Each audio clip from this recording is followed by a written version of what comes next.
체크포인트 짚어보죠. 지금 난리가 났습니다, 이거. 네, 현재 이 학부모들 신상 폭로하는 SNS 계정까지 등장을 했습니다. 이게 주말에 만들어진 계정인데요. 그 소개글에는 24년 차 여교사를 숨지게 만든 살인자, 자식들 얼굴과 사돈 팔촌까지 공개하겠습니다. 뭐 이런 식으로 소개가 되어 있습니다. 실제로 이 사망 사건의 가해자로 지목된 대전 지역 학부모 가족의 얼굴, 또 전화번호, 주소, 직업, 사업장까지 표시한 게시물이 40건 넘게 등록이 됐습니다. 계정 운영자는요, 혹자는 선을 넘는다고 할 수 있지만 저들 때문에 남편은 사랑하는 아내를 잃었다면서 눈에는 눈, 이에는 이 이런 방법으로 그들의 잘못을 일깨워주고 싶다. 이번 사태의 근본적인 원인을 뿌리 뽑고 싶다. 이렇게 덧붙였습니다. 그런데 이런 게시물 문제가 될 수 있지 않냐 이런 지적도 나왔습니다. 그런데 여기에 대해서 계정 주인은 신고해볼 테면 해봐라. 나는 만 10살 촉법 소년이다라고 주장을 하고 있는 상황입니다. 이 계정이 하루 만에 7,150명이 넘는 팔로워가 생겼는데요. 그러다가 오늘 오전 11시쯤에 폐쇄가 됐습니다. 그런데 시즌2라는 이름으로 돌아와서 다시 계속해서 게시물을 올리고 있는 그런 상황입니다. 그러니까 이제 신상을 공개하니까 당신 이거 지금 실수하는 거야. 이거 내려 신고할 거야. 그랬더니 괜찮아. 나 촉법이야. 할 테면 해봐. 이런 식으로 지금 대응을 하고 계신다는 건데 자, 아무튼 뭐가 이렇게 공개가 저희도 뭐 알지만 말씀을 드릴 수는 없잖아요. 난리가 났습니다. 그러니까 사실 국민들의 분노라고 해야 될까요? 그러니까 최근에 여러 이제 교사분들께서 안타까운 극단적인 선택 그 과정에서 이에 관련된 분노들이 굉장히 크지 않습니까? 그러다 보니까 이 학부모들이 운영하고 있는 매장은 지금 말씀하신 대로 거의 초토화가 됐습니다. 뭐 당신이 교사를 죽였다, 우리 선생님을 살려내라. 지금 보시면 포스트잇이 정말 빈자력 없이 빼곡하게 붙어 있죠. 그리고 또 인터넷에서는 해당 매장 뭐 평가 1점 주는 평점 테러도 이어지고 있고요. 해당 업체들 전부 다 문을 닫은 상태라고 합니다. 또 가해자로 지목된 학부모가 운영하는 한 음식점 같은 경우 지금 급매물로 나온 것으로 확인이 됐습니다. 지금 보시는 것처럼 케첩으로 저렇게 테러가 돼 있기도 하고요. 뭐 해당 학부모가 이 비난 여론 때문에 이곳에서 더 이상 영업을 할 수 없는 상황이 아닌가라고 해석이 되는데 일단 뭐 특급 매물로 거래 형태는 권리금 매매, 권리금 8천만 원을 희망합니다. 뭐 매매 사유는 신규 사업 진행 등을 이유로 부득이 더욱 발전해 나갈 분과 조건 협의해서 양도양수 진행하고자 한다. 그러니까 말 그대로 본인 여기서 더 이상 영업 못하고 팔겠다는 뜻입니다. 일단은 제가 여기도 프랜차이즈 업장이었나 봐요. 본사 측에서는 이제 내용이 확인될 때까지 영업 중단 조치 중이고 향후 사실관계 확인될 때까지 추가적인 조치를 취한 예정이라는 그런 입장을 내놓은 그런 상황입니다. 자, 그런데 이제 처음에 이 학부모 이 가해 학부모로 추정되는 분들의 자녀들이 다른 지역으로 이미 뭐 전학을 갔다 이런 얘기가 있었는데 오늘 저희가 제보를 받은 데 따르면 그 아이들이 아직 전학을 가지 않았다고 합니다. 예. 오늘 근데 이 사건이 번지고 나서 오늘 첫 평일인데 오늘은 그 학교가 재량 휴업일이라고 해서 그러면 내일 이 아이들이 나올 것이냐 이것이 그 학교 내부에서도 지금 엄청난 어떻게 보면 관심사라고 하더군요. 자, 승 의원님. 네네. 돌아가신 선생님의 생전 교권 침해 기록도 공개가 됐다면서요?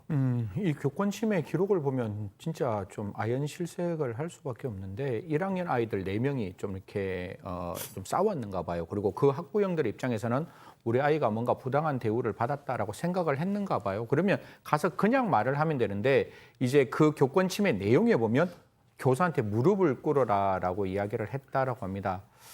정말 이게 교권 침해 사실이 이 교권 침해에 나온 얘기 사실이라면 너무 나가도 너무 나간 게 아닌가라는 말씀을 드리겠습니다. 그중에 한 명이 고소를 했는데 그 고소장에 적혀 있는 내용을 제가 좀 설명을 드리겠습니다.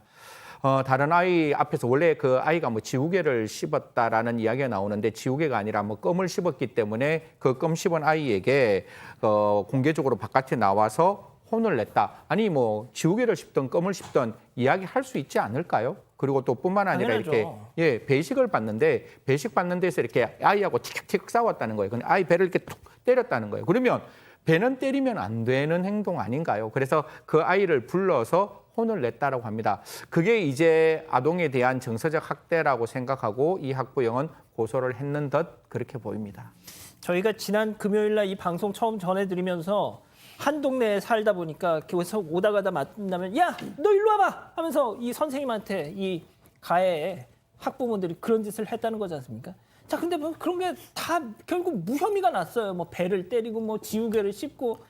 자, 그런데도 그 이후에 계속 괴롭혔다는 게 문제인 겁니다, 지금. 네, 그렇습니다. 어떻게 감히 선생님하고 싸움이 났는데 결국에는 무혐의가 났으면 본인들이 이제 더 이상은 얘기를 하지 않았어야죠. 무혐의가 났는데요, 법적으로. 그런데도 계속해서 이제 뭐 보이지 않게 또 보이게 선생님을 괴롭힌 거죠. 이 선생님께서는 굉장히 극심한 우울증에 시달리셨습니다.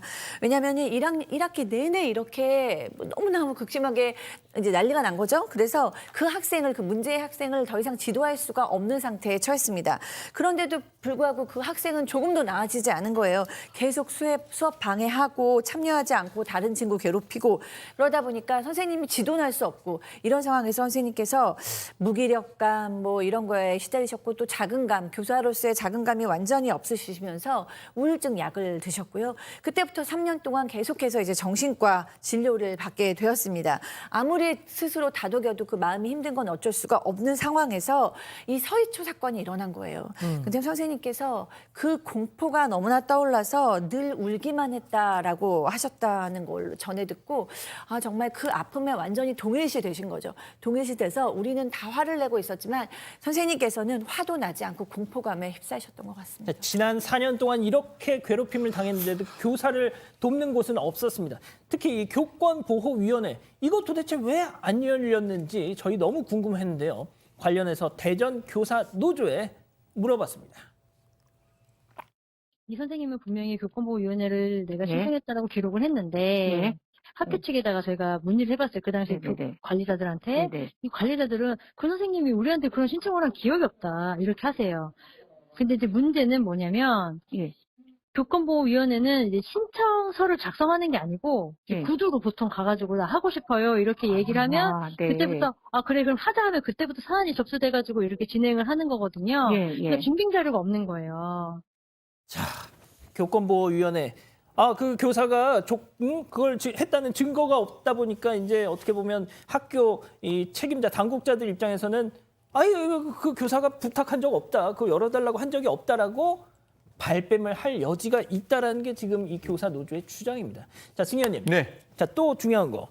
지금 세이브 더 칠드런 아동 보호 전문 기관 지금 난리가 났습니다. 뭐 사실 뭐 세이브 더 칠드런도 할 이야기는 있을 것 같은데 그냥 팩트를 정확하게 제가 설명을 드리면 보통 우리가 아동 학대 사건이 이제 발생을 하면 아동의 치료, 그다음에 관리, 예방 등을 위해서 지자체마다 하나의 아보전, 아동 권리 보장, 아동 그 권리를 보장하기 위한 전문 기관을 두고 있습니다. 저희들이 이제 아보전이라 그러는데요. 그게 아마 세이브 더 칠드런이 되어 있고 이 세이브 더 칠드런이 이 사건을 딱 들여다보니까 이거 정서적 학대가 좀 있는 것 같은데라고 해서 정서적 학대를 판단을 했다라고 합니다. 그러자 이 피해 해당 교사가 도대체 아동 권리기관이 전혀 내용도 모르는 상태에서 이렇게 이야기하는 게 좀 정말 이해가 되지 않는다. 교육 현장에 대해서 이해하지 못하는 상황에 대해서 자기는 하소연했고 기준을 물었는데 어떠한 근거도 지금 받지 못했다라고 합니다.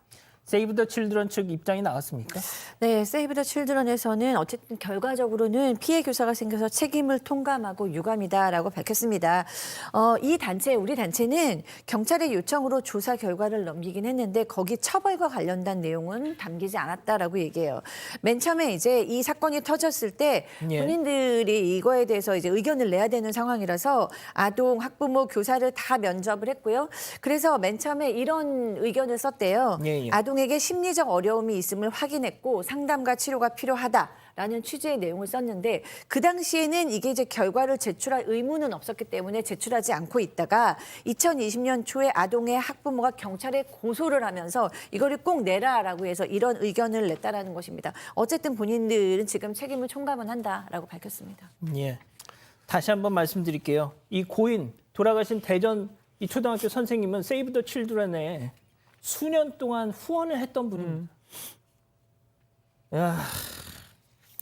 자, 이 기자, 오늘 저희한테 제보 사진, 화한 사진 하나가 왔는데 그 짧게 좀 설명해 주시죠. 네, 일단 이 화환이 대전에서 교사들이 학교가 병가를 못 내게 하고 뭔가 부당하게 취급한다 이런 생각이 들어서 대전시 교육청에다가 항의성으로 근조 화환을 보냈던 겁니다. 그런데 지금 보시는 것처럼 저렇게 한 구석에 버려져 있었다는 겁니다.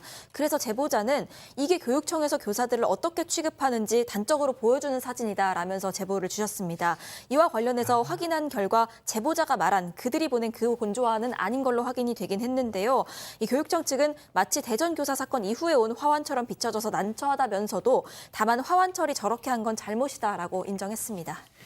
자, 오늘 경기 교육감, 대구 교육감, 전북 교육감 이 세 분이 해외 선진 교육 시찰을 이유로 호주로 출국했습니다. 서울시 교육감, 충북도 교육감은 함께 갈 예정이었지만 지금 이 국면을 의식해서 불참하겠다라고 얘기를 했다는군요. 경기, 대구, 전북 교육감 이 세 분 중에 두 분은 전직 국회의원입니다. 세상에 이게 이 정도 정무 감각도 없습니까? 지금 이 분위기에서 선진교육 시찰을 이유로 호주를 가고 싶으세요? 지금 교사 커뮤니티 지금 난리가 부글부글입니다. 이 해외 출장 이 건 때문에. 세 번째 사건 정리하고요. 이 사건의 진실을 추적하고 싶으십니까? 그렇다면 사반 채널을 구독해 주세요. 지금까지 이자연 기자였습니다.